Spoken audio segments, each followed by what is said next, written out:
नमस्कार भैया अपन है अजय तिवारी और कलयुग कनारत। तो कुछ दिन पहले अपन ने एक न्यूज दिखाई थी। एक आदमी से काम करवाओ, मेहनत करवाई, उके मजदूर लगे रहे, उके सामान लगो, सब कुछ लगो, फिर उके बाद जब पैसा देने को टाइम आओ तो पैसा देने से मना कर दो। अब पैसा देने से इसे मना कर दो कैसे भैया? जिनकी दुकान में ने काम करो वे भाजपा के बहुत एकदम तगड़े नेता हैं। चाचा निपट सब जाए, हमें की टेंशन नहीं है। जिनको नाम लिखो है तोड़वा आशीर्वाद है कि हम निपट ले हैं। जैसे अपने न्यूज यूज चली, हम एप्लीकेशन वगैरह देन गए, बिल्कुल उसके बाद इतने का कार्रवाई भाई, इतने से कोई कार्रवाई नहीं हुई अभी तक। और ऊपर जैसे ऑफिस में जात तो ऑफिस में गए तो वैसे ऑफिस वाले हमारे वाली बात हमारी बात सुन रहे हैं। हाँ। हमारी कंप्लेन ले रहे हैं, बोले आप जाइए आपकी कार्रवाई होगी। लेकिन ऊपर से कार्रवाई सारी चीज़ आने के बाद यहाँ थाने में आती तो सब ठंडा हो जाता माहौल, कोई सुनाई नहीं करता हमारी। परसों 27 अप्रैल की बात है। हाँ। परसों मुझे सबसे पहले एसआई साहब का फोन आया। हाँ। बोले कहाँ पर हो? तो मैंने उनसे बोला कि मैं छतरपुर में हूँ और बोले आ जाओ तुम्हारा सब करवाते हैं आज कुछ। हाँ। हमने ठीक है साहब आ रहा हूँ मैं 1-1.5 घंटे के बाद पहुँचा हूँ वहाँ पे। तो वहाँ से पहुँचने के बाद एसआई साहब बोले वहीं मॉल में आ जाओ, वहीं तुम्हारा हिसाब किताब करवाते हैं। तो वहीं हम मौज में गए हैं तो इन्होंने सीधी नाप शुरू कर दी, वहाँ कोई बातचीत नहीं हुई। समझौता करें कि लाने पुलिस वालन ने थाने में नहीं बुलाओ तुम्हें? नहीं कहते बुलाओ उसी के मॉल में, उन्हीं के घर है, मॉल में बुलाओ। जॉन मॉल में उन्होंने तुम्हें धमकी दी थी मारे की, बिल्कुल बिल्कुल है ना? बिल्कुल। और पुलिस वालन के खरीदे की जो बात कही थी वही जगह पे उन्हें समझौता के लाने बुलाओ, वही जगह बुलाओ। खैर होते पे उसके बाद कहा उन्होंने नाप तोड़ शुरू कर दी। इंजीनियर भी थे, 2-4-10 लोग और भी थे उन लोगों के। हाँ। मैं था अकेला, मेरे साथ एक मिस्त्री था बस खाली। अच्छा, आप अकेले हते? एक मिस्त्री था, एक मिस्त्री हते संगे बस, और बाकी 15-16 उनके आदमी हते सब।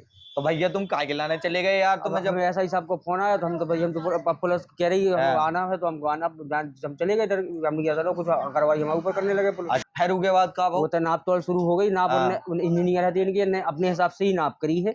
और इसके बाद एसआई साहब से जो थोड़ी देर बैठे रहे हैं, बोले हमारी छुट्टी पे जाना है। और तो एसआई साहब निकलने के बाद थोड़ी देर हवलदार भी थोड़ी देर चले गए। इन्होंने नाप तोड़ करके हमें प्रेशर बनाया, बोले इसमें साइन करो आप लोग। अच्छा, मतलब जब तक पुलिस वाले भैया आ रहे हते तब तक इनने साइन नहीं करवाए? जब जो रहे चले गए, तो उसके बाद तुम्हारे साइन करवा नाप में साइन करवा बस। तो बस नाप में का नाप एकदम सही है थी तुम्हारे हमारे हिसाब से? बिल्कुल सही नहीं है नाप। और हम तो यही कही थी कि हमने भी हमारे हिसाब से नाप सही नहीं है। तो बोले आपको एक काम करना, फिर अपने हिसाब से करवा लेना नाप। बोले इसमें साइन कर दो। हमने क्यों कर दे? हम तो भाई पहले से भी डरे हुए थे। जब इन 302 की धमकी हमें दे चुके हैं हम तो पहले से भी डरे हुए थे। तो लेकर हमें और फिर दबाव में 15-16 लोग थे, नहीं तो फिर हमें मजबूरी थी, वही मार थोड़ी खाते हैं तो हमें मजबूरी में साइन करने पड़े इनके पास। तो मतलब उन्हें 15-16 आदमी ने इकट्ठे होकर तुम 2 जने आते, तुम उनके ऊपर दबाव बनाओ पुलिस वाले के जाए के बाद और तुमसे वो गलत नाप में साइन ले ले। कहा भैया ऐसे ही है कछु? हाँ सर ऐसा ही है बिल्कुल। पैसा ऐसा का मिलो नहीं अपन के? अभी तक नहीं मिला सर। आपको पैसा भैया? किसी को नहीं मिला पैसा। तुम्हारा कहा है? जी नहीं बिल्कुल, हम सब कितने टाइम तक काम करो अपन ने? मैंने वहाँ पे 5 महीना काम किया था। 5 महीना काम करो? हाँ। 7 महीना के आसपास? 7 महीने किया मैंने, शुरू से एंड तक काम किया। उनके काम में कौन सी शिकायत थी? काम में कोई शिकायत नहीं है। काम में अगर सर काम में शिकायत होती तो उद्घाटन क्यों कराती फिर वो लोग? अच्छा, उद्घाटन करवाओ तो उनने 1 फरवरी को उद्घाटन हुआ ना उन लोगों का। मेन चीज जा है कि इनकी अकेले की समस्या नहीं है जा वाली कि इनके अकेले पैसा फंसे हैं। इनके संग जो 20 से 25 आदमी मजदूर हैं, ठीक है, उनके भी पैसा फंसे, सामान वालन के भी पैसा फंसे। अगर भैया तुम्हारा पैसा समय से ना मिले तो क्या करो? अब आत्महत्या करने के उपाय है हमारे पास, और क्या होगा? और कुछ कर ही सकते तो भैया तो बड़े लोगों से कर लड़ सकते हम। तो भैया उनको क्या वो है कि बड़े आदमी इनसे कैसे लड़े?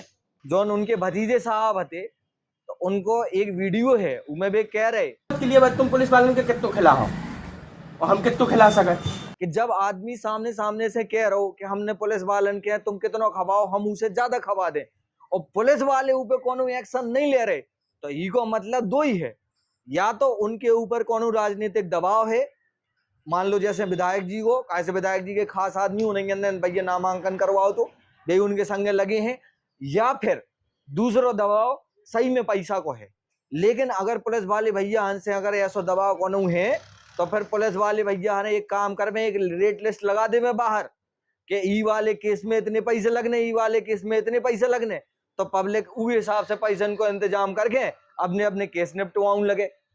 ऐसा नहीं है कि सिर्फ बड़े आदमी इनके तुम्हारे रेट पता रहा है, कम से कम गरीब आदमी इनके चाहे कर्जा लेकर भैया हम केस निपटवाएं, लेकिन अपना केस तो निपटवाएं, नहीं तो फिर कार्रवाई करवे। अगर वे ईमानदार हैं पुलिस वाले तो भैया पुलिस वाले कार्रवाई करवे, और अगर नेताजी ईमानदार हैं, अपनी विधायक जी ईमानदार है, तो इनको न्याय को पैसा देवो आवे। और अगर सब जनन की इनकी मिली भगत है तो भैया अब पब्लिक के ऊपर है कि पब्लिक इन्हें जवाब देवे। तो भैया सब जनन को धन्यवाद। और सब जन से एक निवेदन है कि भैया तुम इनके संगे खड़े हो पाओ चाहे ना हो पाओ, लेकिन इनको वीडियो इतना शेयर करो कि पूरे प्रदेश में वायरल हो जाए, जहाँ चीज मुख्यमंत्री तक पहुंच जाए कि भैया भाजपा के तुम्हारे एक चुने भाई पदाधिकारी एक बेचारे व्यापारी के 58 लाख रुपया सिर्फ खाए के चक्कर में है।